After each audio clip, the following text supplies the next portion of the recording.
Bile जो बन रहा था उसका पर्पस था डूडनम में रिलीज होना। अब डूडनम में रिलीज नहीं होगा, one thing is emulsification of fat नहीं होगा। जब फैट इमल्सिफाई नहीं होगा तो प्रॉपर्ली डाइजेस्ट नहीं होगा। Means what, your stools will become fatty, तो फैटी स्टूल आएगा।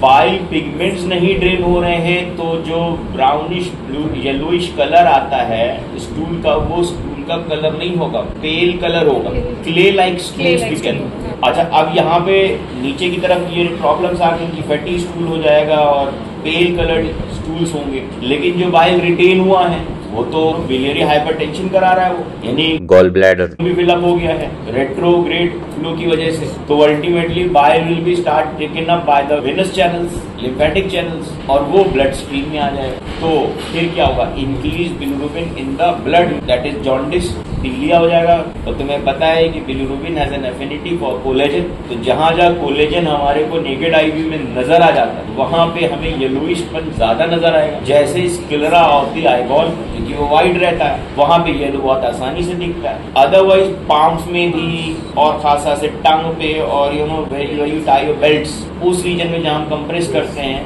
तो वहां पे कोलेजन पे एक एफिनिटी होती है बिलिरुबिन, तो उस रीजन में येलोइश ज्यादा दिखता है। तो इक्टेरस भी एक चीज होती है, icterus is a sign of jaundice. तो इक्टेरस चेक कैसे करते हैं, अपर आईलिड उठाओगे और ask the subject to look down, that way you will be able to see the supralimbal sclera.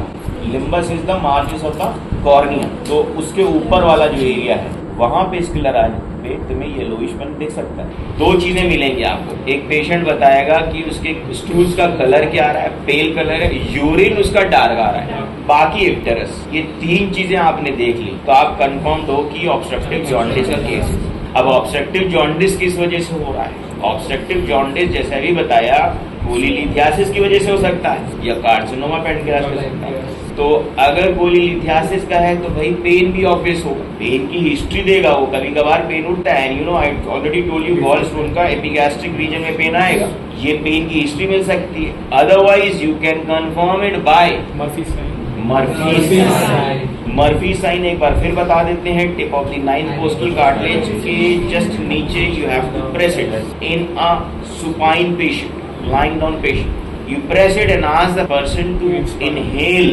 तो सांस खींच के जब लेगा तो the fundus of the gall bladder जब हमसे टच होगा there will be tenderness, और उसकी वजह से there will be wincing on the face और the catch in the breath, यानी at that moment जब वो सांस खींच रहा है उसकी सांस एकदम से रुक जाएगी just because वहां पे gall bladder टच हो गया है। तो ये तो हम कर लेते हैं in a supine lying down position, हो सके तो आप उसका हिप और नी फ्लेक्स करा लेते so that anti abdominal wall becomes relax. लेकिन बाय द वे जरूरी नहीं है काउच पे लिटाना, अगर पेशेंट स्टूल पे बैठा है तो सिटिंग पोस्चर में भी कर सकते हैं, मैंने बताया। अब सिटिंग पोस्चर में आप फिंगर ना प्रेस करके, I told you with all these fingers, you know just placing the fingers below the costal margins, ऐसे दबा सकते हैं चारों फिंगर से उसी जगह, नॉट वेरी पिन पॉइंट, क्योंकि हम सिटिंग पोस्चर में ले रहे हैं तो उसको दबा देते हैं चारों उंगली को ऐसे costal margin, right costal margin में डीप। तो सेम वही होगा, wincing on the face and catch in the breath, उससे इंस्पिरेशन करवाएंगे। जब हम ये मर्फी साइन करेंगे उससे